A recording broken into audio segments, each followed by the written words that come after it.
Left-Wing Kingz. Listen, think, act, repeat. Welcome to the Left-Wing King podcast. Today, we're talking about Congress's inability to get things done, generational wealth in the Black community, and the volatile relationship between hip-hop and the Grammys. I am your head moderator in charge of HMIC Malik, and I'm joined today by my queen, Walanda. What up? And our co-host side piece, sitting in face, King George. Returning champion. This is Jeopardy, right? Yeah, something like that. Hey, yo, let's go ahead and get it cracking, y'all.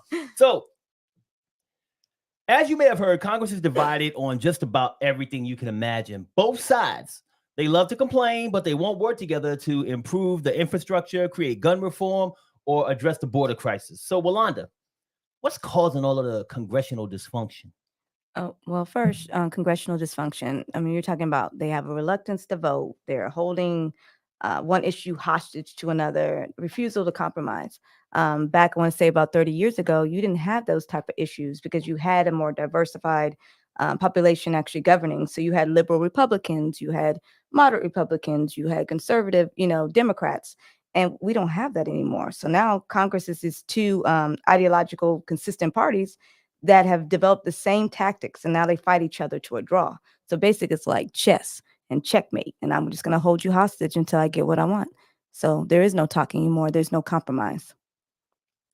It's about extremes. Within each party, you have traditional conservatives, you have Tea Party conservatives, you have your MAGA group, you have progressive Democrats, you have your old school hardcore Democrats, Red Dog Democrats, and getting the parties individually to agree on a certain issue, let alone to get them to reach across the aisle and agree, has become, all the more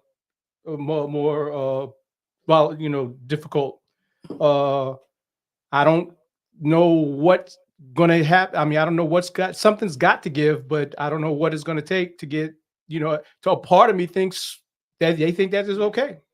Because it's like, as long as they did agree to disagree, they can always point the finger and say, the reason why this isn't happening is because look at those Democrats, or the reason why this isn't happening, look at those Republicans. And it makes it easier for them to cater to their base. Yeah, that's crazy. Like when we talk about all of the different divisions, right? Like they're divided within their own within their own parties, but have they become like so divided that they'll never be able to compromise? In my opinion, yes, because now the whole hostage take, and again, like George said, it's Democrats and Republicans. I'm not pointing fingers at one or the other, but now they use this hostage strategy. So as long as you use the hostage strategy, you're playing only to win. So you never are going to give up until somebody, falls. Again, there's no compromise in conversations. We know that from, examples, like I said, the no raising of the debt ceiling. You got to do deep cuts in popular domestic programs to get that. Like everything's extreme. You give me this or you do this. And if you don't do this, I'm just going to hold it hostage. And then the bill dies and we're back in the same situation. And again, they're playing to win. Republicans do it, and then the Democrats do it, and we just keep going back and forth like a little ping pong ball or a Rubik's Cube, that you're trying to get the color straight. But unfortunately, if you don't get them all aligned and perfect, then it's just a lose-lose. We just saw it with the border crisis, if you want to call it that, where they came to an agreement. Both parties, bipartisan agreement, but somebody on the outside, Mr. MAGA, told them, oh, no, don't co-sign it. Because if you co-sign it, that's something I won't get credit for if I get elected. Right. Essentially, I mean, that's essentially the card he was playing. And of course, we all know he is the poster child for, build that wall. So if it's about keeping score and it's about, who gets credit for something, even if they do agree, they won't agree because it's all about who's going to get the credit for it. Right. And that's ridiculous. It should be, you should, it's bad enough the term self-serving politician exists. It exists because that's what most of them are. But it becomes worse when they make it blatant that, it's all about what do I get out of it? It's not about what you get out of it. It's about what your constituents, about what's good for the people. Yep. And once you lose sight of that, you've lost sight of why you ran and why you're holding office. Exactly. So I was going to say real quick, Willanda, I don't know if you had another point to add on to that, but when we talk about this division and not being able to compromise, it's crazy how there are like examples of individuals holding things hostage or creating rules. So let's talk about McCarthy. Like, he was speaker. Right. Just a small group of people stopping him from becoming speaker. He wanted to become speaker so bad that he let them implement rules that said, hey, only one person can bring you up and get you kicked off as speaker of the house, right?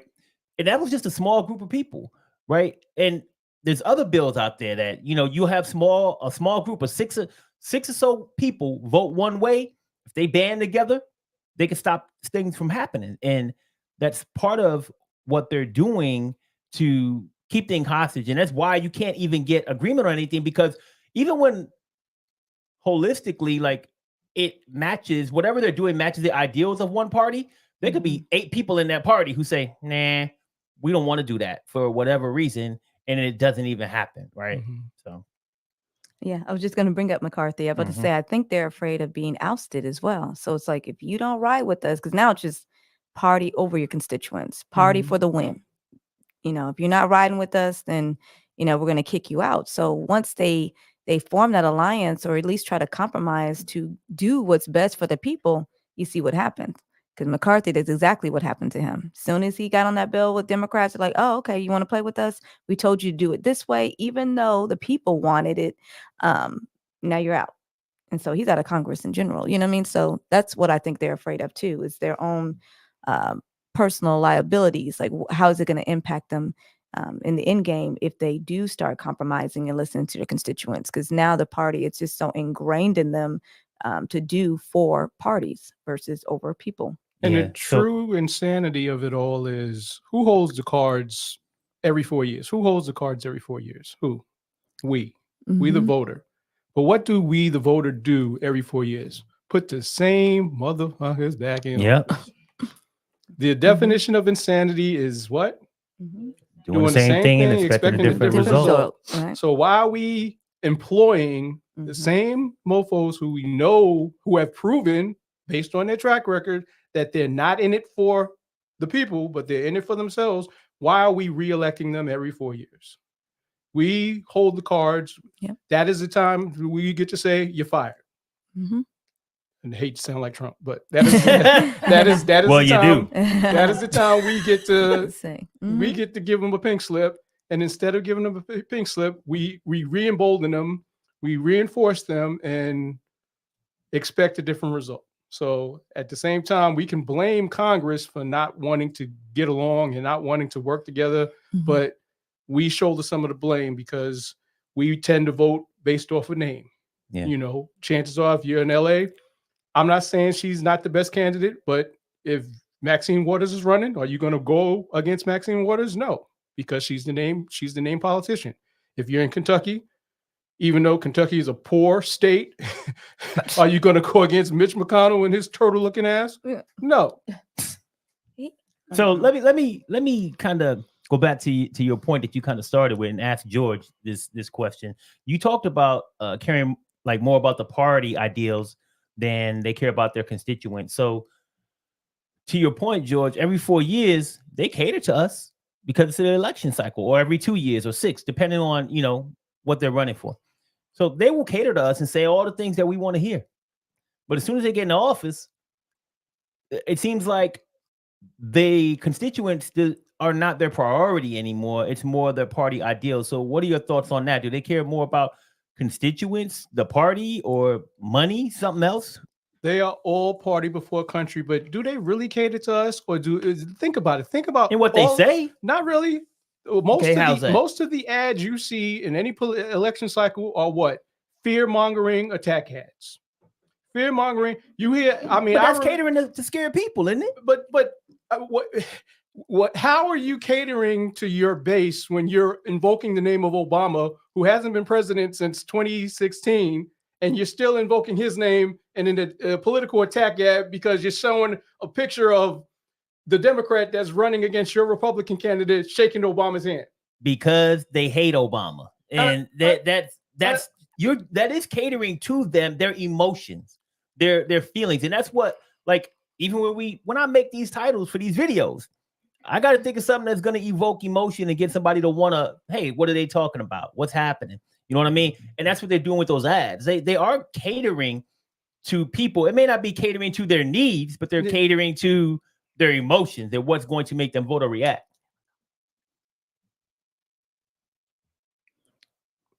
So that's my thought. I see what you're saying, but I'm still kind of like, it's a sad state of affairs. It really is when we have people who are one issue voters that they don't vote because of what the candidate represents whole scale. They just vote because this is his stance on guns. This is his stance on abortion. This is his stand. You too many single issue voters, and like you said, as long as fear mongering works, as long as you can key in on people's emotions, which is what Mr. MAGA did, as long as you can use that and sway Curry favor, you're never going to see anything change or anything get done that's beneficial for people as a whole, because everybody's worried about their tribe and what's been the best interest of their tribe. Right. And when you have all of this tribalism going along, you're not going to see. It's like, if it's not good for my tribe and in any way it benefits somebody else's tribe, then somehow it has to be bad. And they can't even see that, no, maybe it's good for all of the tribes. Yeah. But if somebody's able to point out how, if it benefits this tribe, it can't be good for you. Yeah. Right. Well, and people fall for that. I would like everybody to click on the like button and join that tribe, the like button tribe. Okay. So if you like this video, click on that like button. Make sure that you share it to all of the social media platforms out there. And if you want to hear more common sense conversations like this, make sure that you subscribe to Left-Wing Kingz. Now, we got a comment on looks like YouTube. Steve said, not enough of us vote. If black folks voted like they should, Mississippi and Alabama would be blue states. Remember I showed you about the population of black people in them states and how the what percentage they are. He said, would that does it make it so that they don't really have to listen to their constituents because they're not voting? I agree with that. Because now it looks like you don't have a vested interest. I give you an example. So we have this whole voucher and stuff in Texas, right? Well, now what's happening, since it hasn't been passed, he is holding, just having temper tantrums. I'm not going to give you this. I'm not going to give schools money. If you're a Republican and you're not voting for vouchers, guess what? I'm going to target you. That's the game that they play, so just know that you not voting you're hurting yourself. But I think a lot of people just aren't educated on what voting does for you. Like, they don't understand the impact. I'm not saying that they're dumb or anything like that. I just really believe that people are just not educated about the empowerment of voting. In a lot of those states, they're uneducated. If you look at, again, there's a correlation there. Then most of them aren't educated as well. My biggest thing is, I think that we have a like, when you think of dysfunction, you think, like, how does it occur? Is because you don't trust people. Like, they don't trust their actions. They don't trust what they say, that they're going to stick to their word. I think we have done so many, not we, but, as far as in Congress, that they've done so many things that are so negative that people just don't trust what people are going to say anymore. I say, okay, I'm going to go vote in this booth. I'm going to go vote for so-and-so and then turn around and vote for the other, or I'm going to take this money and I heard you and I believe in this, but, Bob over here in a special interest group is giving me an extra whatever that amount is. So monetary. So I think people sell themselves. I think they sell each other short. What you just said goes to a point that Peter asked on YouTube. Peter said, he asked us a question. He said, didn't Trump famously say after he had been elected when people asked him why he didn't do what he said he would during his campaign, he simply said, it got me voted in, didn't it? Touche. Narcissism. Yeah, but he's correct, though. I'm going to say what I need to say to get what I want. And then when I'm in, what are you going to do? Nothing. Because you Sit got here, 4 years to deal got with 4 me. years to deal with me. Just go along for the ride. But that's where, George was saying, though, we got to step up. And, if they're not doing their job, just like if you weren't doing your job at your current position, you get fired. We terminate. But it seems for some reason we don't do that to the people that are actually have a lot of control on what happens to us in our lives on a personal level, whether it's monetary, financially, your health care, so we have to get more involved. So go out there and vote. Yeah, you also brought up a point with Mike McCarthy and fear. Like they have fear of compromise. And the question that I have is does compromise make these politicians a target? And does that impact how they vote on things? Definitely. I mean, if you look, the easiest thing to do if you go across the aisle and all for compromise, then a political rival of yours is going to say traitor, traitor. He was with the Dems, or he was with the Republicans, and once you get branded as a traitor, that's going to make it harder for you to get reelected. And what's sad is that's what's problematic with a lot of these politicians. Are you in it to become a career politician, or are you in it for public service? So what? You're a traitor and you don't get reelected, but at least you did the right thing for America. Yep. At least you can hang your hat on the fact that during your 4 years in office, you did at least one time, you did the right thing for America, and that should be enough for you to walk away saying, hey, I did my job. I was elected by the people for the people, and I performed my duty as a public servant. But no, it's all about self-serving. It's all about,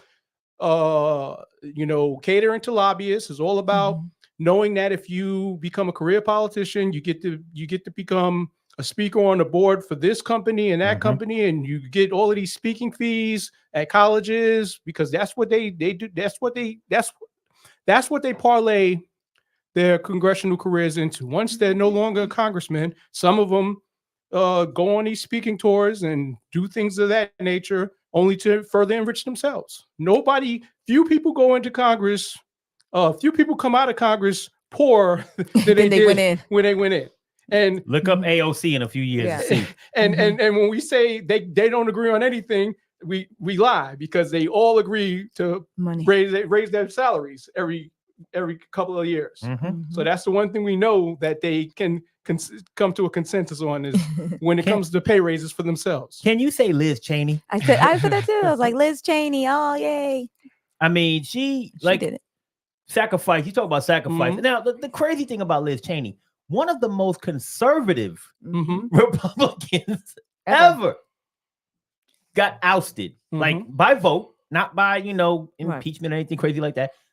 Voted out because of her stance against, right and wrong, basically, against one person that was just killing her party. That's called love a party. And like you said, Walanda, she became a target. People just was like, hey, not only to like her fellow politicians and her peers, but to people in her state. You know what I'm saying? And it's sad that you can stand up for what you think is right and just what we all know to be right. When you think of like good and bad, just generally, we know what Trump brings to the table.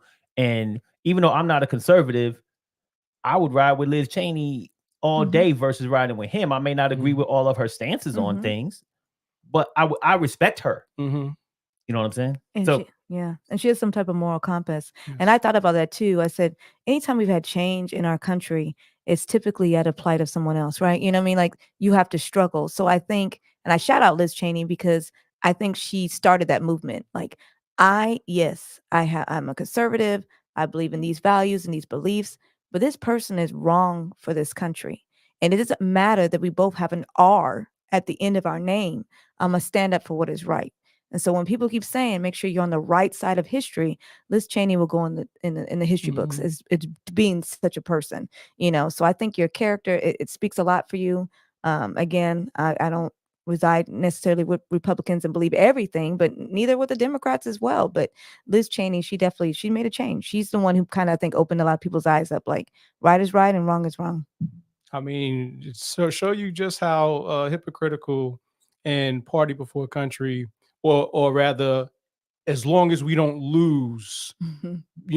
That's more important than principle and idea. Think of the insurrection. How many Republicans came out and spoke out against Trump during the insurrection? But now those same Republicans won't say a word. Yep. They won't say a word. Fear. They are silent. They won't say a word. They saw won't. what happened to Liz Cheney. Mhm. They won't say a word. And back to what you were saying about black voters in states like Mississippi and Alabama. I got a gang of friends on social media who are intelligent, who Mhm. who don't vote simply because their stance, as sad as this may seem, white man will never do anything for me.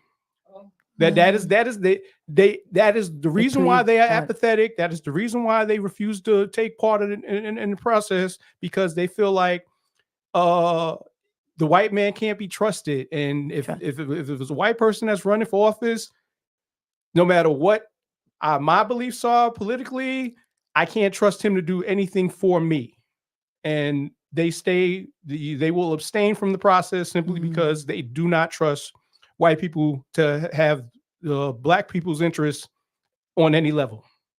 And that's sad. Yes, Yeah, very sad, man. So I got two more questions to ask you guys before we kind of break on out of this conversation. But the first one, it basically goes back to the stalemate that's happening right now. What kind of picture are we painting for the rest of the world by us not being able to agree on things, because we're supposed to be the democratic leaders of the world, and we're supposed to be the example. So what example are we setting for the rest of the world and also for our own country? Well, what I've seen is you're seeing it happen in other countries where the far right parties, their conservative parties are basically becoming more emboldened. And you saw it with what's this guy? He was the British Trump, the bad hair, Boris Johnson. Yes. You saw it you've in England. You've seen it in Canada. You've seen it in a lot of other countries where the far right parties, the conservative parties, that how I don't know if they all refer to their right wing as conservative in these countries, but you're seeing a resurgence or a uptick or upswing in those particular political groups in these countries, pushing back against things like immigration, a lot of the issues that we're seeing here in America. So as we go, the world goes. So it's sad, as like you said, we are the leaders of the democracy in the free world, and as we go, the rest of the world goes. So if they see that's what they're doing in America, then that must be that's the way the wind's blowing. That's how we got to copy. We got to follow suit. Yeah, and that's the sad thing, is that we're not being a good model right now, and that's why people talk about us a lot. They're like, there's a lot of hypocrisy in the democracy that we have, or our so-called democracy, on that. And just like you said, we're the world stage, and so people are following us, and they're seeing the negative impact that's happening on them, as well as we're living it every single day. So until that wind swings, I'm praying that it changes soon. We're all destined for, I don't know, nothing good. Yeah. Well, last question I got is a simple one. Will we be able to, or will Congress be able to agree on anything? What topic, if you could think of right now off the top of your head, do you think they might be able to compromise on? I don't know. I was hoping for silence. I don't know, but this is what they should do: give legislators the ability to legislate. Right? You know how back in the day they're supposed to go up, and that's how I thought it's supposed to go. Like, I will say I want to put something forth, and then the House and Senate debate, and then they let members freely debate. And you don't debate as a Republican or a Democrat. You just debate the issue. And if we had that, then we wouldn't be having these problems. Like, stop doing it as the Republicans did this and Democrats. Just, here is the problem. Here is my possible solution. Let's talk about it. Let's debate it. And whoever wins, wins. And let the best solution win. And that's what you do at work. You have problems at work, and we talk to each other. And I'm sure we don't all have the same ideologies, but whoever comes up with the best plan, or we can twerk that plan, is what we do. So I don't understand why we're not doing that. Yeah. Well, I mean, I don't understand why we're not doing it, but I know that we can change. There's such a thing called amendments, but I don't think, to George's earlier point, that they're going to downvote themselves or their capabilities in any way, shape, or form. They're always going to vote to give themselves more money or more benefits or whatever the case may be. So, I know that for the most part, they're doing things that will help them. Like you said, lobbyists, not constituents, their party, and the lobbyists make them wealthy, and they're able to utilize that money to create generational wealth. And that's what I'll talk about next. Generational wealth. Generational wealth is wealth that's passed down from one generation to the next through inheritance, business ownership, real estate, investments, and other assets. It's a key factor in creating financial stability, security, and opportunity for families and communities. But for many years, and for many Black Americans, generational wealth has not been a reality. George, is generational wealth in the Black community a pipe dream? It's a slow burning fire. It's just embers. It's something that can take root and go into effect. But the reality is, what were we promised after slavery ended? 40 and a mule. 40 acres and a mule. In essence, we never received our reparations. Look at the aid package that they're looking at giving to Israel and Ukraine. Just look through the years at anything. Just look at our national defense budget. That alone. I believe, if I'm not mistaken, our national defense budget is greater than like the next, and now China's a military powerhouse. But China, England, the next 7 countries, the next 7 largest countries combined, our national defense budget is greater than theirs. Wow. And that's combined. Yet we are told there's no money for reparations. Reparations would be, well, for one, we are owed. I don't care what anybody says. We are owed. Anybody who says Black folk aren't deserving of reparations, not only fuck you, motherfuck you. Okay, George. we are owed, and that would level out the playing field in a major way, because with some people remember the Chappelle show skit where I think they did give Black people reparations, and they said Sprint stock went up, and some folks would probably lose their mind and squander their money overnight, but there'd be way more who would probably turn that money around and do good with it, and in turn pass it on to the next generation. So that way we, as a ethnic group, raise up, and we become more equal in comparison to other ethnicities in this country when it comes to passing on generational wealth, or possessing generational wealth for that matter. So is it a pipe dream in the sense that we'll never get reparations? Probably so. But is it a pipe dream in the sense that it can't be attained? I say no, it's just going to be a real slow burn. Right. I definitely have to agree, because there's a lot of things like how to get that. So you got to have strategic financial planning. You got to be aware of yourself. So investments, how many Black businesses do we own? Small businesses. Are we investing in stocks and bonds and trading? A lot of the information, like as far as, I don't want to say like all Black people, but some people aren't, they don't know about it. They don't know how. They're like, where do I start? How do I invest? How do I get a business?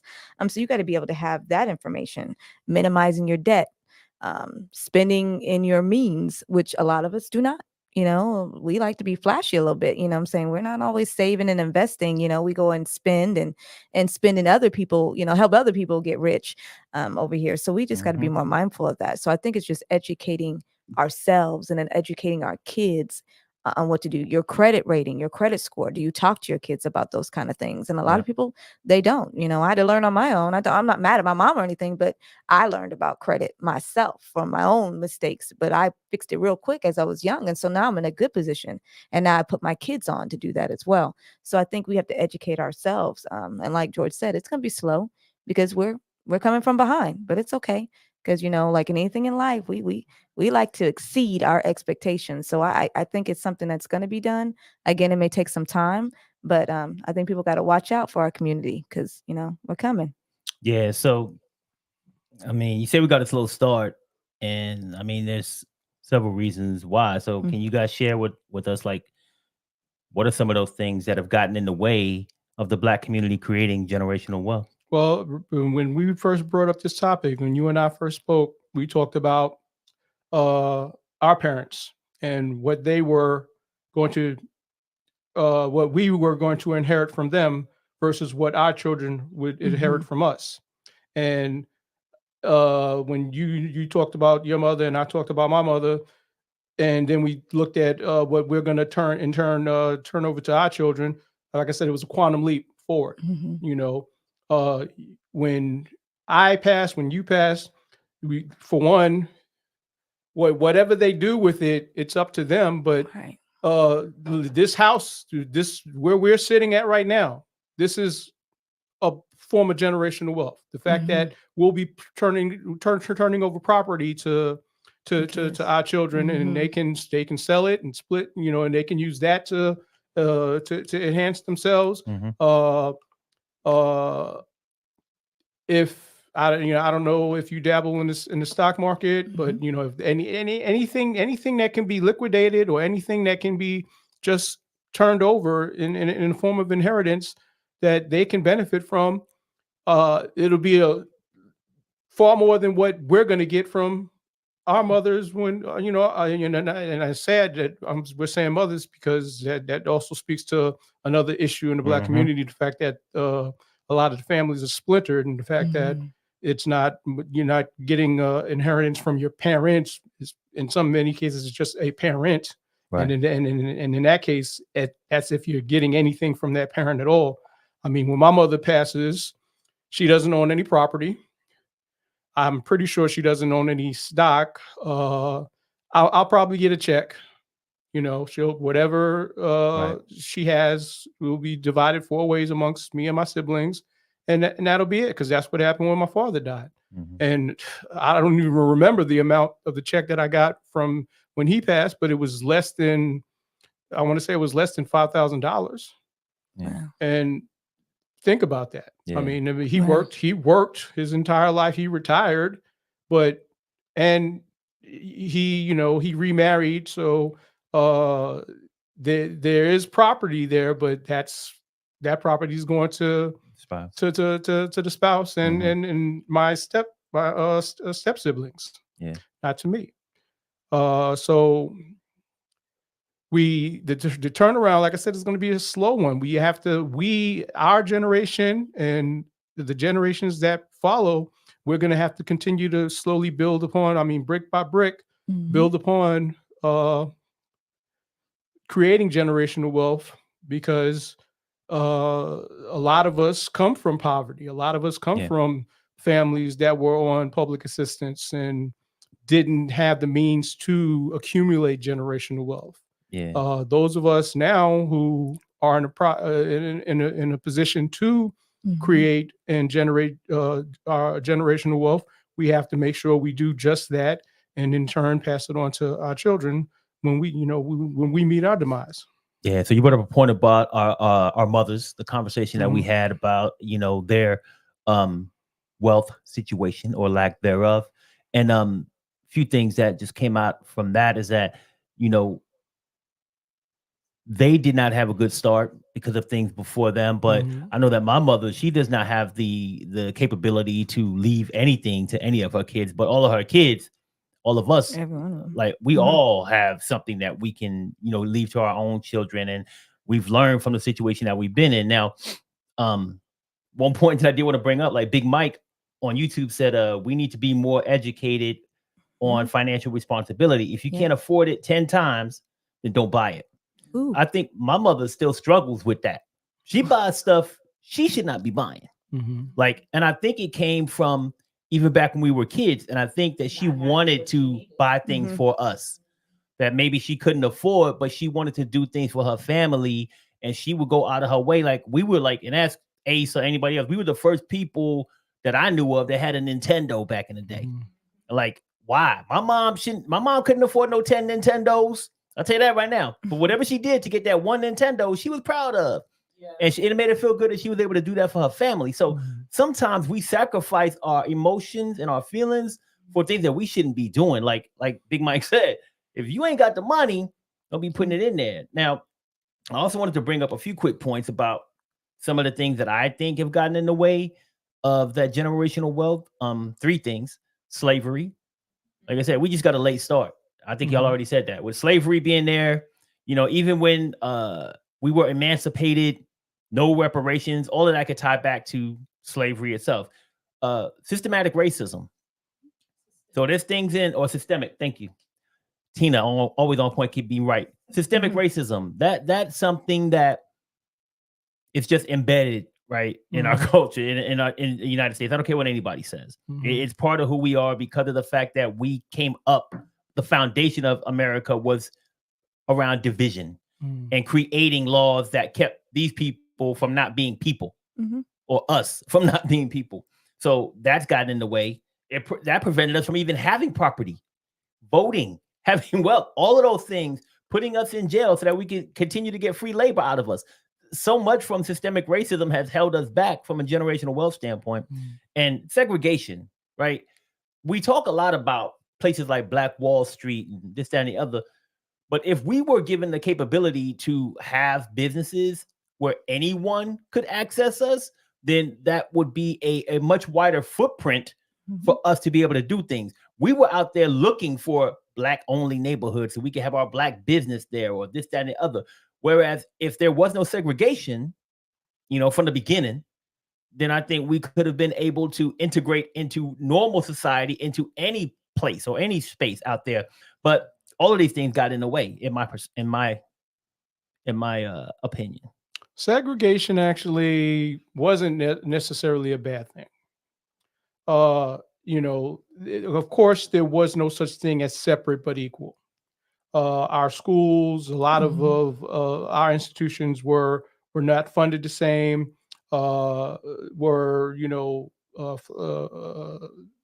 Just didn't have the same backing that the white community did. So separate but equal was a fallacy. However, segregation did lead to self-sufficiency. It did lead to where the Black community as a whole relied upon itself. Black businesses. I mean, think about it. Before law passed that forced integration, everything was designed to keep us segregated. Everything, there was no way for a Black business to open up in a white community or to cater to a white community, because that was just the unofficial, well, not the unofficial, it was the official law of the land. It just, it's just, through legislation, that's why they had redlining for housing and things of that nature. But that was the one good thing about segregation, is it allowed us to become self-sufficient, and it allowed for some Black businesses, many Black businesses, to prosper. Think about it. Think about baseball. Think about the Negro Leagues. People forget just how prosperous the Negro Leagues were. They were very competitive. But who owned them? They were owned by black team. Most of the owners were Black. Most of the owners were white. No, not in the Negro Leagues. We can look that up. Let me get a research look on that one. Yeah, please, because I'll check that one out. But I would think, like, when you're talking about like HBCUs, they were created based upon the fact that we couldn't go to school. So if you look at a lot of prominent people, they came from HBCUs that are extremely professional and wealthy in nature. So I'm not getting on the separate, but I do understand his point when he's saying that. Just the whole separate but equal. I do, because that was something that was forced upon us because we had no other options. No, we could not go to the white grocery store. We could not go to the white hotel. We could not go to the white school. These are things that were forced upon us. Why would they create something called segregation if they thought it was going to benefit us? That's not what they do. They don't create stuff to make things better for us. They create things to hamper us and keep us here. You have this small segment of people that you can work with, and that's it. We are the majority, and we are everywhere. You get this one little corner. Deal with that shit over there. I think he's talking about like the self-sufficient person, exactly. like how what it created. Do we do? Like, what did we learn from that? One thing we do what better. Happens? They take it away from us. They took away the Negro Leagues. They took away Black Wall Street. They take. HBCUs They're not going to let you have that shit. And to Steve's point, he says, and I'm going to bring this point up because I think this kind of ties in. Steve said there are other ways that the Black community could obtain generational wealth if we circulated money of more of our money inside of our community instead of spending it outside of our community. Basically, that would definitely create a generational wealth for entrepreneurs. But once again, it goes to the same point. Like, we're not looking for just our stuff and not spending just amongst Black people. And then sometimes when you spend among Black people, you kind of like, man, your quality, sorry, you ain't doing what you're supposed to be doing. I'm gonna go over here to HEB rather than go to Leroy's grocery store. You know what I'm saying? Because we also have to be more professional. If we're going to have our Black businesses, we got to be more effective at what we're doing. We have to have competitive pricing. There's a lot that we have to do. So I know you had a point, man. I kind of jumped on, my bad. No, I mean, this is one of those where the dog is chasing his tail type basically, because I've studied segregation and integration closed a lot of doors for Black prosperity. Like you said, either because once integration became the law of the land, it caused the slow erosion of Black business, or prior to integration becoming the law of the land, stuff like what happened to in Tulsa, where they just took it by force. So we are masters of making the most out of less. That is the linchpin of the Black community. You give, that is, think about it. That is what soul food is based on. It was the scraps, right? It was the scraps. We take what you give us and we make the most of it. And with that being our business model, it's like I said, it's a slow burn. It's something that we can achieve. We can achieve it, but it's not going to happen overnight. The only thing that should happen, that won't happen, is what we deserve. What we're owed is the reparations. If Congress ever decided, they gave us Juneteenth, whoop-de-doo. It's my birthday. If they ever decided to just do the right thing by us, and I mean, I'm not asking for $2 million per family, just heck, $500,000 per family, $500,000. That would be enough to bring a lot of Black folks out of poverty. And what they do with it after they get it, that remains to be seen. So, I mean, how many are going to go off and buy magic beans? How many are, like I said,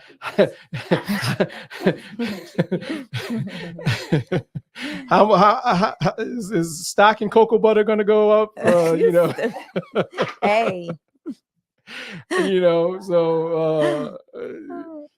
so are we going to do right by it, or are we going to flounder by it? That but at least it give us the opportunity to have it, and let those of us who understand the importance of it run with it, so we can win. I do have a question, because on my historical background, I don't know this answer, but when you were talking about reparations, like with the internment camps, did those people receive reparations? I believe so. The Japanese did get. That's all I'm about to say. So the only people who've never gotten reparations based upon things that have happened to them is Black people. Am I correct by saying that? That I know of. Okay. I was just wondering because I know they we've- did the same thing to Japanese people, and they took their businesses and their everything land and their and all of land. that. But maybe Native Americans too. But no, Well, they got they did. in a sense, They got something. I mean, the whole, the casinos, the reservations, The land. even though, Okay. I mean, they received something that sovereignty. Okay. Now, mind you, that sovereignty came at the price of it didn't include the infrastructure. Like, okay, so this is your land. Mm-hmm. You get to govern and dictate how everything goes on your land, but don't expect us to our electric company or our fire department, or you guys have to do all of that stuff on your own. So they, the infrastructural needs that weren't provided, so they had to become self-sufficient in that regard. But at least that's something. I mean, I'm not going to sit here. I'm not an indigenous. I can't speak on behalf of indigenous people. All I know is from many friends that I have had, some of them love the fact that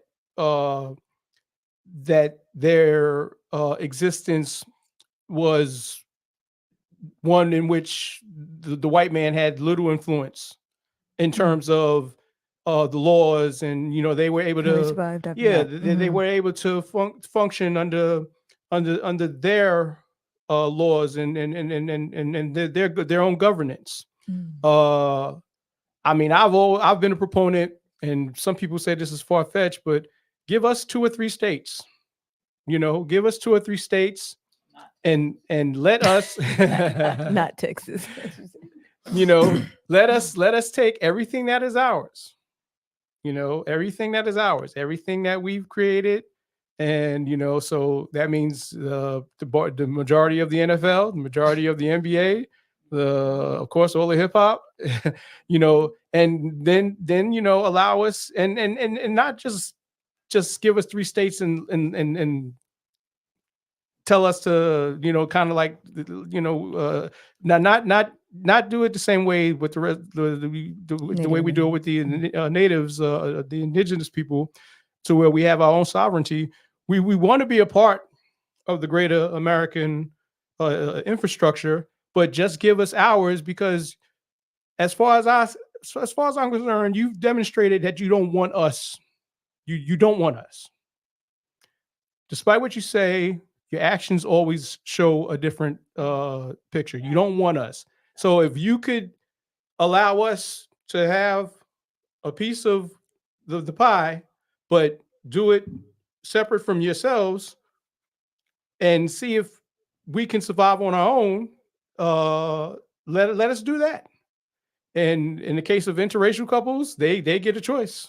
If they want to live amongst the whites, they can live amongst the whites. They want to live amongst the blacks, they can live amongst the blacks. But I'm saying, give us an opportunity to succeed on our own, because you've already shown us that despite what you say, by not by word, but by deed, you really don't care for us to be a part of the bigger picture. So how does the lack of generational wealth affect the quality of life, education, health, and civic participation of Black Americans? We feel like, we're not a part. We all too often, especially on the lower socioeconomic end of our communities, we feel like we're not a part of anything. And that creates apathy, and that apathy creates that sense. Like I said, I mean, I know folks who are well-to-do who have that apathy, who don't vote, but the lower down the ladder you go, the worse it gets, because that distrust for white folk is strong. It's very strong. I've had many a conversation with many a person, many a walk of life in the Black community, where that's the common denominator. They don't trust white people. And I understand. I can't even argue that they're wrong. because I just came up with a proposal of giving us 3 states because even I said you don't want us to be a part of the bigger picture. And that's a harsh reality that to me is real. A lot of people go, oh, no, it's not that bad. It's not that bad. Yes, it is. Just be honest with yourself. This nation was built on racism. I mean, we went through. Think of the pandemic and think of George Floyd. Think of just it's 2020. I mean, we still saying Black Lives. I mean, think of the things that we're still saying, campaigning for, marching for, fighting for, and think of the year that it is. Why are we still having this fight? Why are we still even having this conversation? If you really wanted us to be down, you really wanted us to be a part of what you got going on, we wouldn't be fighting. This wouldn't be a fight. These things wouldn't be issues. We wouldn't be worried about police brutality. We wouldn't be worried about redlining or getting treated bad by banks, financial institutions, whether or not, they want to give us a loan based off of, the color of our skin. We wouldn't have, we would not be having these same conversations, these same fights, these same issues, but we do. And until that level, that playing field is completely leveled, you can't convince me, and I can't convince that poor person who doesn't trust white people to think differently. I can't. Yeah. Well, Peter on YouTube said, are you defining wealth as purely financial? Or are you including educational and cultural? Both of those factors are equally important, yet both are being by and large discounted. And that kind of goes back to the question that I asked, like, how's it impacting, like, from an education standpoint, things like that? Well, it says, I believe the same thing. Wealth accumulation, combination of earning, savings, investing, your education. Basically, you get that through education, your career growth, your entrepreneur ventures, things like that. But that all comes from education. That's why education is so important. That's why we push that. So again, when you think of wealth, I'm thinking of wealth as a holistic point of view of the human experience. So it's not just financial, but as far as your education is wise as well. But we know that education is the foundation to wealth itself. Like I said, if you have ignorance and people don't know how to get it or what to do, it makes it very difficult. And then some of us as far as the Black population goes, not all of us had the same opportunities.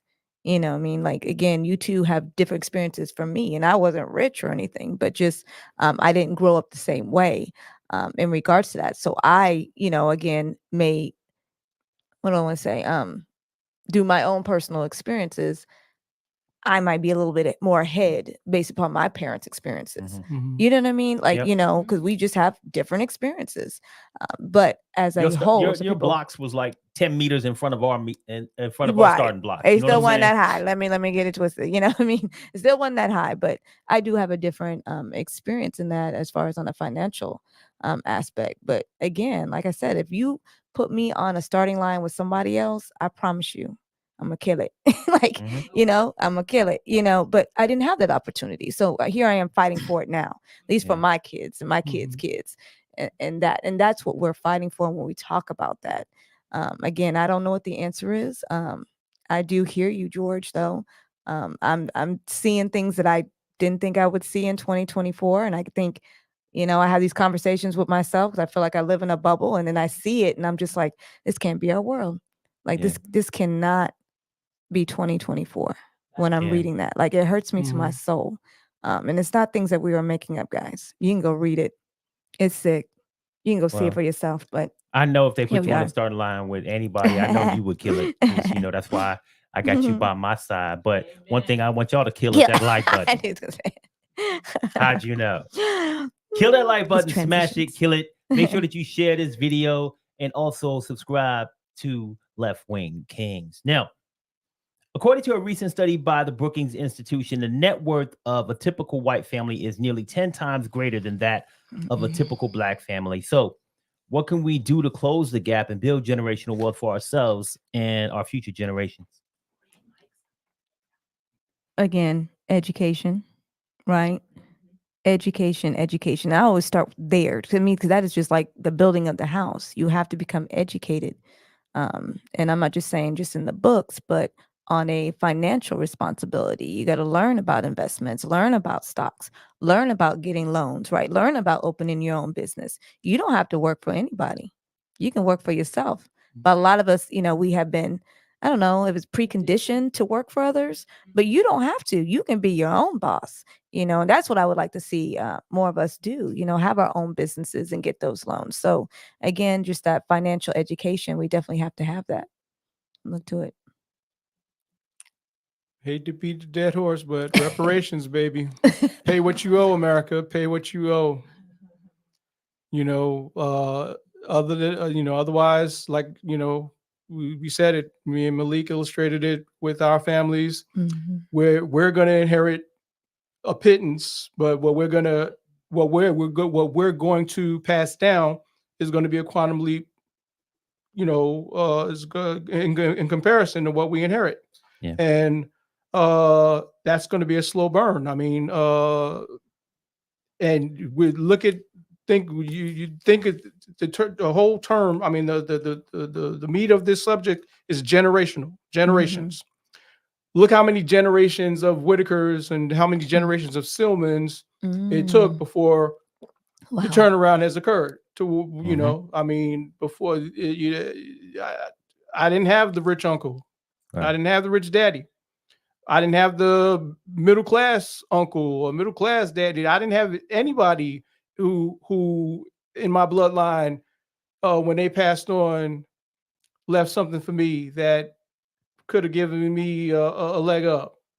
But fortunately, I've made the right decisions through education, through hard work, through perseverance, to where my children will not be in that same position. Yeah. So it's a slow burn, and without the reparations piece, which is what, like I said, which is what we deserve, which is what we are owed. Without that piece, it will just continue to be a slow burn because just too many of us started. I mean, we started. If this was a race, everybody. No, I can't say everybody else, but just in terms of black and white, since you did the whole 10 times, at the starting line, we were not. We were encumbered, and we were shackled and manacled. We had our ankles chained together and our wrists chained together. And the starter's pistol went off, and white guy got to run, and we had to hop and hope we didn't fall on our face. And if we fell on our face, had to find a way to get back up, even with the chains on. And that's the head start that they had.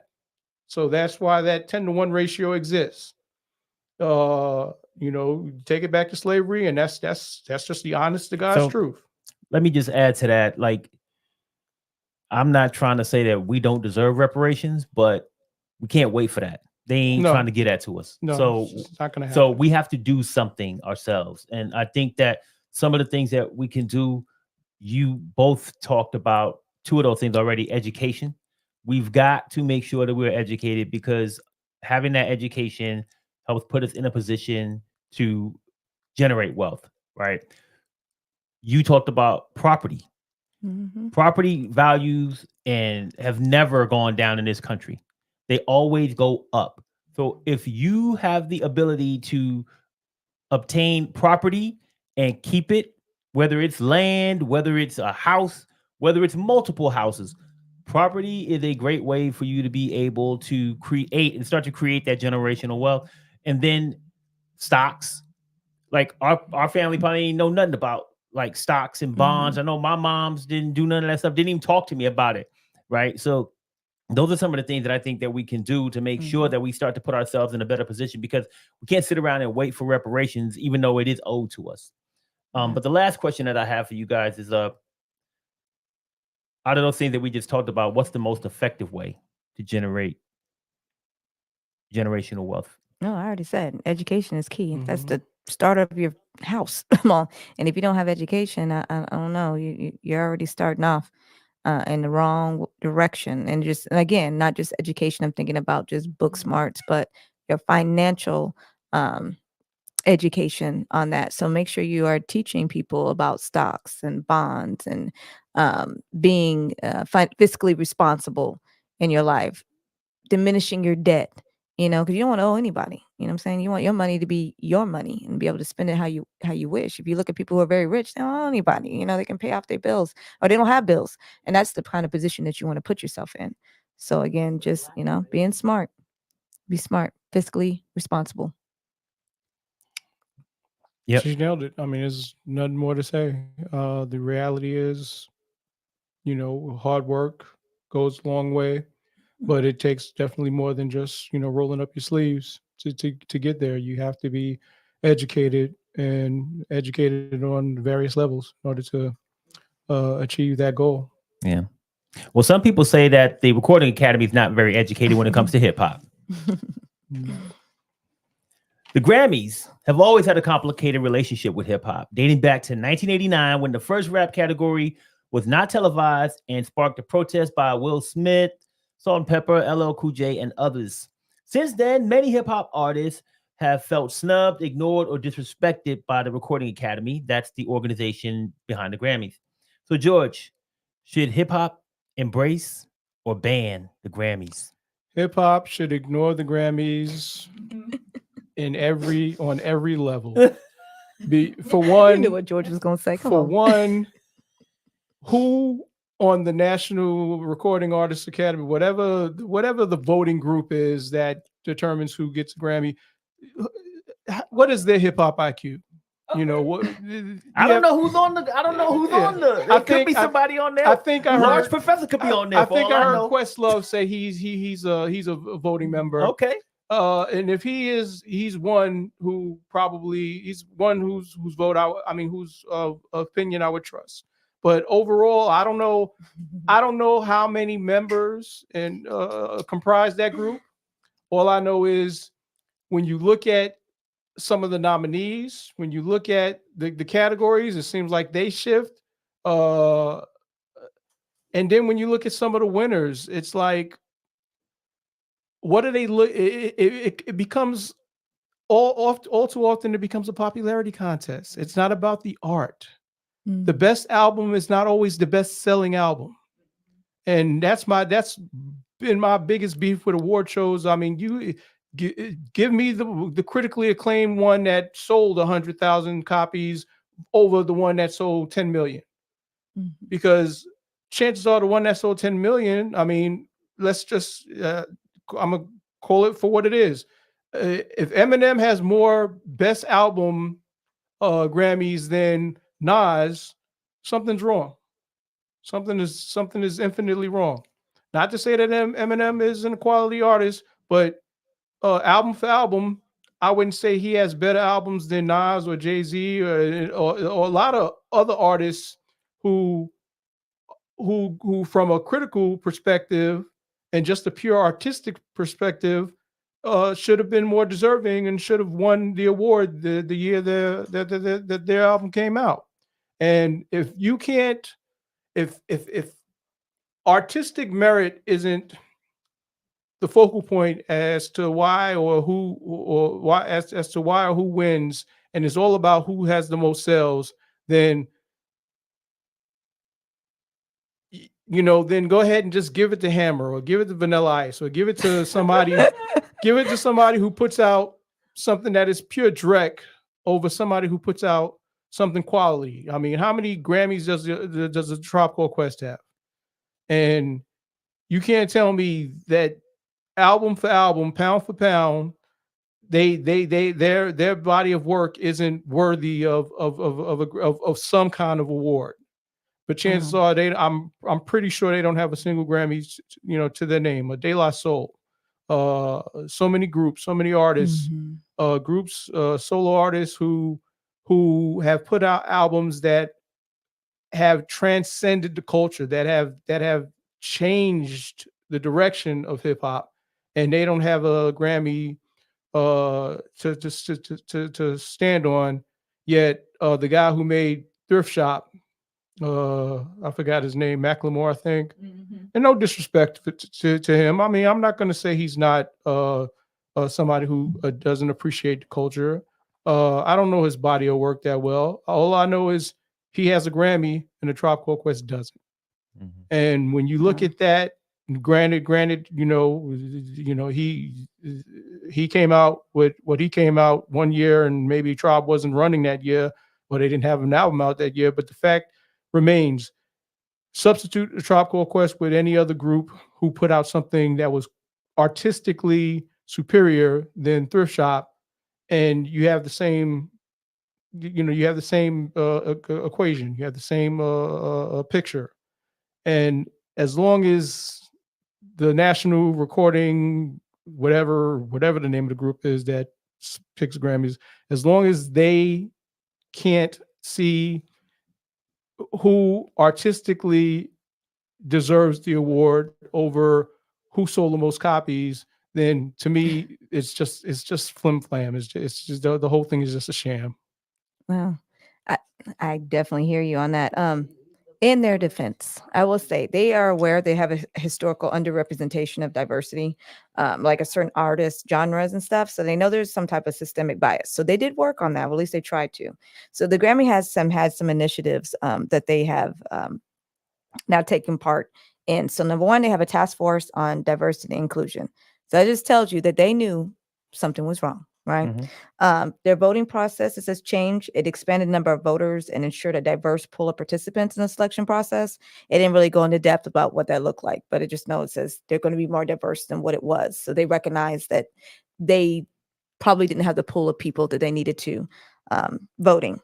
Then it says category review and renaming. So they've done that, inclusive and represented the diverse music landscape. So they were aware that they weren't being very inclusive. And the four says commitment to representation, acknowledging the importance of reflecting the diversity of the music. Like what George said, and I guess the one that comes to mind to me was, I can't think of his name, Childish Gambino. This is America. When I think of artistry, I was like, wow, he didn't win. They asked him to perform, but he declined. Drake has declined. There's been a lot of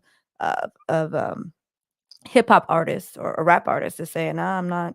Kendrick Lamar, he's won I think a few things too. Like they're not participating. And even with the non-participation, I think it brings attention, and the Grammys do recognize that there's a problem. And again, they have some initiatives going on. I don't know how long or if it's getting better. I think a little bit, but we obviously have some concerns, especially after we heard Jay-Z's comment. But I do see some things that I'm like, I don't necessarily agree with either.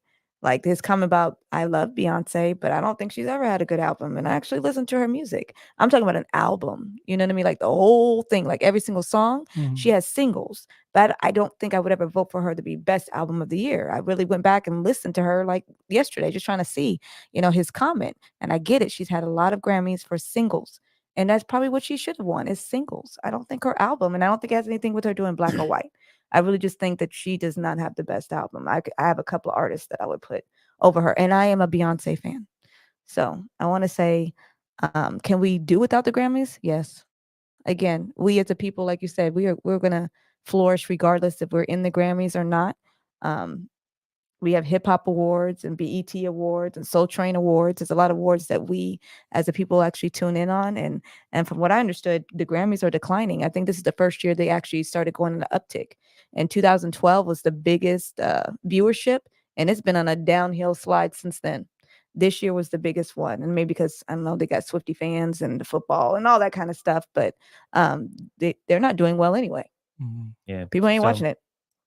Steve said on YouTube, he said, I got to give them, the Recording Academy, credit. He said, Killer Mike got three Grammys this year. Then he got arrested. And then he said, yeah, he sure did. Then he said, Kendrick Lamar had a number of Grammys also. He said, I think it's a mixed bag. He said, sometimes they get it right and sometimes they don't. Right. And he said they finally gave Nas a Grammy in 2021. So, yeah, I mean, I think that, some of the most influential rappers of all time, to your point, George, like Tupac, Nas, Snoop, Jay-Z, they never won a Grammy for their solo album. Right. So even though they're doing all of these things, there's some evidence to what I'm about to ask, but I don't know if it's really working. Are those things working, or are the Grammys still out of touch with hip hop? Very much out of touch. Very much. I mean, Nas won a couple of years ago for an album that would never. I mean, Nas' magnum opus is Illmatic. Illmatic probably wasn't even nominated when it came out, and I would say that would have been the Grammy year of '95 because that came out in '94, and I think the Grammys usually run early February, February timeframe, or because it just ran, right? Mm-hmm. Yeah, so yeah, the Illmatic, the year it came out, it would have been probably up for nomination the following year, '95. And I donuts for dollars, I'm willing to wager it didn't even get nominated. And to many, Illmatic is the greatest hip hop album of all time. Mm-hmm. Contextualize that. The greatest hip hop album of all time, and didn't even get nominated. Why? Because it didn't sell. Not because of artistic merit. Because it took over close to five, maybe between 5 years to a decade before it went platinum. And that was after he had several other albums that had much a wider mainstream appeal that were bigger hits. But the fact that he finally did win with an album that most hardcore Nas fans well, I take that back. If they're a hardcore Nas fan, they're going to be familiar with it. But the fact that he probably won with an album that most hip hop fans aren't familiar with, is that should have just been a Lifetime Achievement Award. That shouldn't have been an award for that album. That's like just saying, this guy's been around and he has the longevity and he's been putting out albums, pretty much every year. Let's acknowledge him because he's somebody that the culture respects. And you can't do it that way. I'm sorry. Do it based on merit. If that was not Nas's best album, and if that wasn't the best album that came out that year, don't just give it to Nas because you feel like he earned it based on the longevity of his career. To me, that's what a Lifetime Achievement Award is for. So, are the Grammys still even relevant? Like, should hip hop even care? Like, I mean, we talking and we having this conversation about hip hop kind of like being snubbed and put to the side. Like, to your point, Walanda, they got a whole bunch of other award shows and things out there. So, are the Grammys even relevant? And should hip hop culture care about the Grammys? Like I said, 2012 is the highest they've been, and it has a decrease starting in 2018. Lowest is in 2021 for them. But again, I mean, this year they did really well. So I was like, well, people ain't watching the show anyway. So it is what it is. The BET Hip Hop Awards had 2.4 million viewers. They're up about 2%. So again, I think we have other options, I guess. So it's like, watch them, don't watch them. But I don't think it's impacting, like, as far as the Black community. I said, sometimes we watch. I mean, Jay-Z went on there and talking about people boycott all the time and then go back and watch it. Again, I don't think it's really called a boycott, but, as far as it's been on a substantial decrease in viewership. But again, they have the initiative, like I said, maybe they need a category review and renaming. They need to focus on that because now people know Nas or Mobb Deep. And like you said, it's cultural. Just like in country, when they come out with these, I don't know what they're talking about. I was like, Shania Twain, I know her. You know what I mean? But I don't know because that's not what I'm into. That's not my culture. So maybe they need a culture category. I like Mobb Deep. I talk about Mobb Deep all the time. And people are like, who's that? And I'm like, oh, goodness. Anyways, you know what I mean? But maybe it needs a cultural, category or something because artistic. Again, if you ask us about some artists, we don't know who they are. There are people winning them Grammys. We're like, I don't know who that is. Could have been a good album. I don't know. I've never heard Taylor Swift's whole album. It could be phenomenal. I'm more into Adele, but I said I really don't know. I can't say she shouldn't have won because I've never listened to her. I don't listen to her music. But that could be a cultural difference. So maybe in her culture or their culture or whoever's culture, it might be great. But in our culture, we're like, I don't listen to Swiftie. I mean, she looks like a nice, wholesome, sweet person, but that's not my thing. Versus the same thing with you. Like everybody, if you go ask some people, they don't know who Nas is. They don't know who Biggie is. They might know who Tupac is. Maybe. Mobb Deep, they don't know who they are. Roots, they don't know who they are.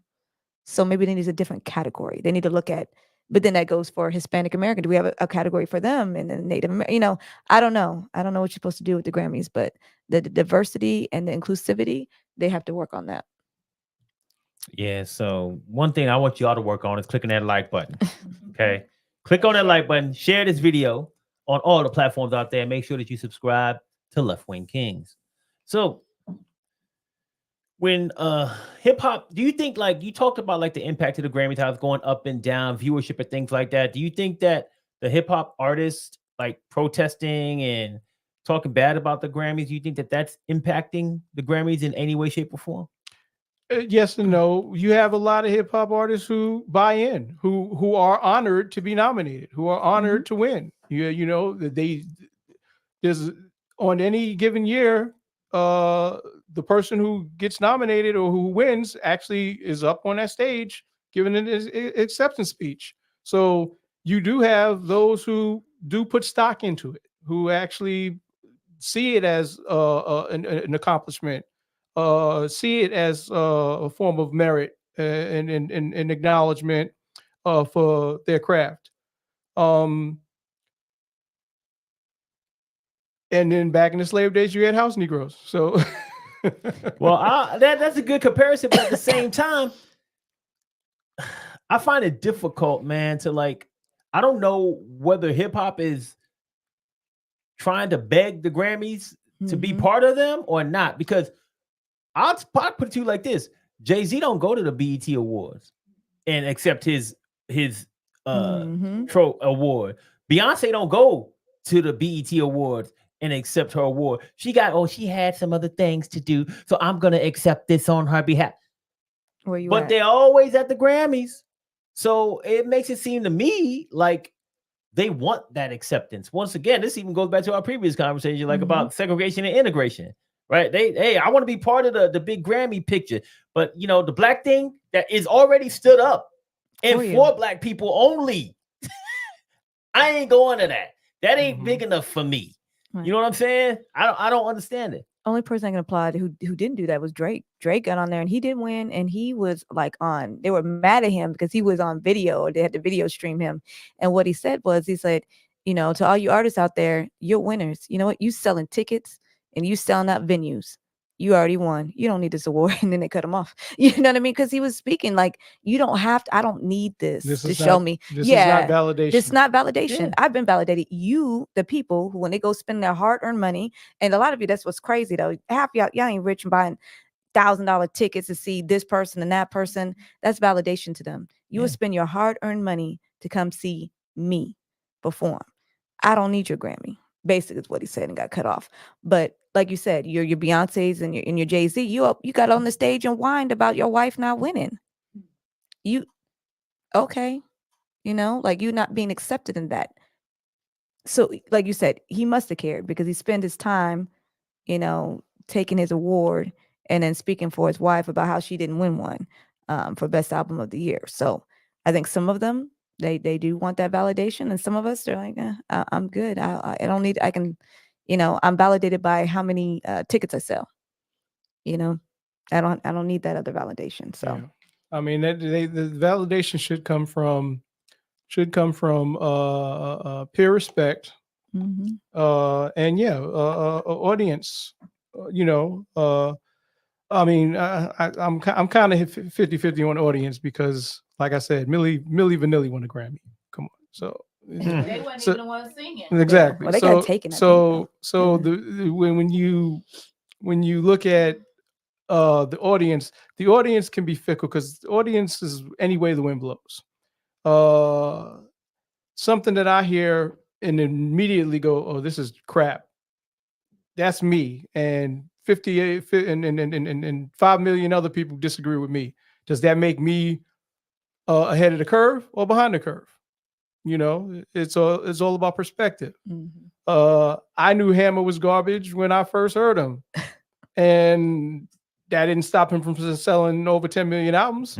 I knew Vanilla Ice was garbage when I first heard him. That didn't stop him from selling over 10 million albums. Yep. And are they people who in the hip hop community command respect to this day? No, they're known for their work, but do they command respect amongst their peers? No, they do not. Did they command respect when they achieved, that high point?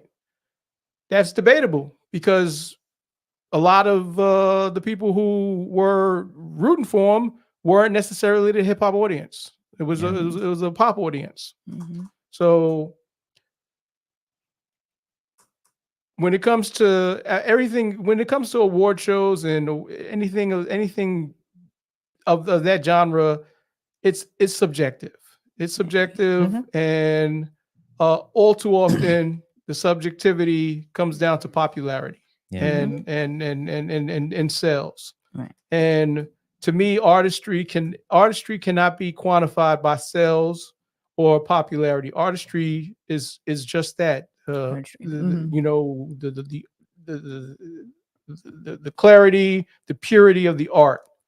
And if you can't separate pure art from things like popularity and sales, then your criteria for selection and your process for going about determining who should and who shouldn't be acknowledged is always going to be flawed.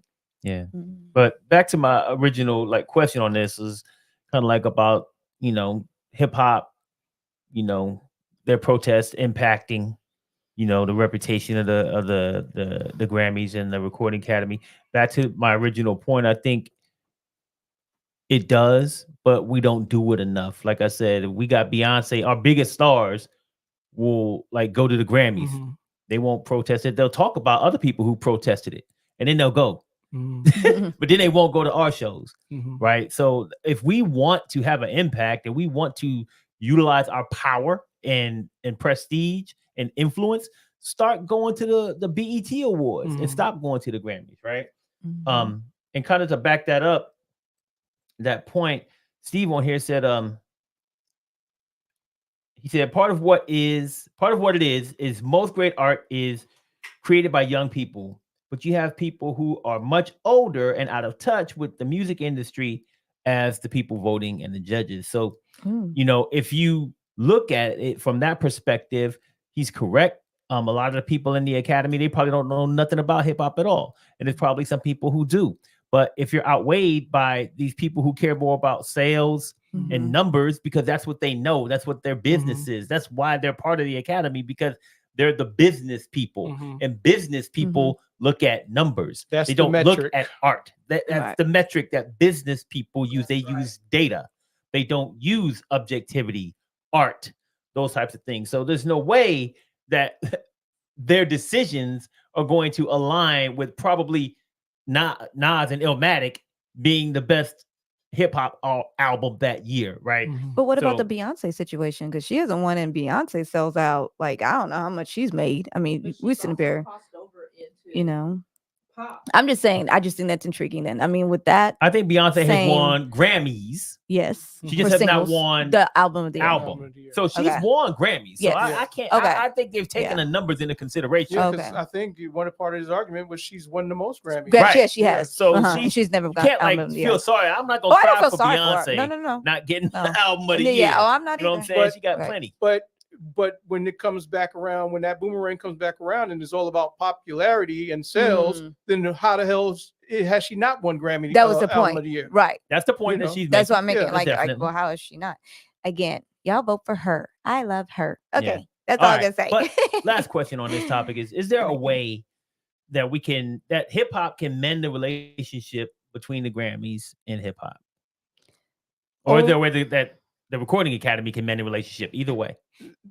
They would have to have a complete overhaul of the selection process. The committee, you can't have any fuddy-duddies, people who are not connected to the culture, be a part of the voting process for a hip hop category.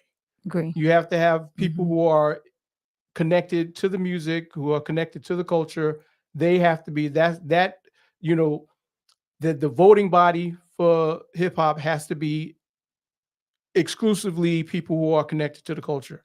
And that's not to say that white people can't be. You have white folk who are A&Rs, who are, you know, who help cultivate and who know the culture, who you know, who can be a part of the voting committees. I'm not saying it has to be an all black affair. I'm just saying it has to be people who are connected to the culture and who understand the culture, who should be making these choices. And that way you're going to see a year where you're going to see an album that didn't sell 3 million, 5 million, 10 million. It's going to come in there and it's going to sneak and it's going to win album of the year before somebody who sold, you know, X amount of copies. Then I'll be a believer. Then you'll make a believer out of me, because then I'm going to go, the people who voted, they know what time it is. They were able to inject that kind of subjectivity to where the artistry reigned over popularity and sales. And when I see artists of that caliber winning awards over the person who sold the most records, then I'll give credence to a Grammy Award. But until then, as long as it's going to be, you know, who's the most popular in class, you know, miss me with that bullshit. I'm glad you said that, because it's actually funny, because I was thinking about the Academy, right? Is Academy Awards the movie thing? And like how we don't see some of these movies, like, I ain't never heard of this movie. Yeah. How'd you win? Because maybe they really are voting on artistry. I mean, there might be some things going on there too, but that was very intriguing with your point. So I could see that, like, really focusing on the artistry of that. And in order to do that, you have to be immersed in the culture and understand it. So definitely agree there. I also think you need some maybe category changes, you know, or maybe be more transparent on like who is actually voting. As you know, I don't know who's on there. I guess you could try to, I think I did try to look and see who's part of the voting process. I just saw the initiatives that they're doing, and just maybe being more transparent of who's voting. What's the rubric? What does it look like? What do you have to get in order to even be nominated for a Grammy? You know what I mean? To just be more transparent about the process itself. I think that would maybe get more credence and guidance. Yeah. Well, all I got to say is, you know, I think that there needs to be some changes done, but at the same time, you can't be up there accepting an award and complaining about it, especially when your wife got 32 Grammys. Thanks, Tina, for that information. So I just want to go ahead and thank everybody for showing up for the show today. Thank you, George, for sitting in for Ace. Appreciate you coming out and doing your thing and adding so much quality to the conversation. My wife, the Queen, Walanda, for always holding it down, getting busy on this microphone. And here. Tina for keeping me straight, even though, look, we went over like by a lot. Yes, on every single one, but you tried. It was worth it though. You tried. You tried. I was over there looking like, damn, 26 minutes, 30 minutes. Okay. But it's good conversation all the way around, man. I want to thank everybody for joining us for the live stream as well. Steve, Big Mike, you know, everybody, Peter, you know, thank you for joining us. Big Mike. Also listening to us. Spotify. Is Peter our friend from England? Yes, he is from the UK, United Kingdom. He's shout out to you, Peter. Your dedication is bar none. I mean, you are the one. Him and Steve, they are always getting down with us, man. But you know, I want to thank you guys for tuning in for another episode, and we will see you next week.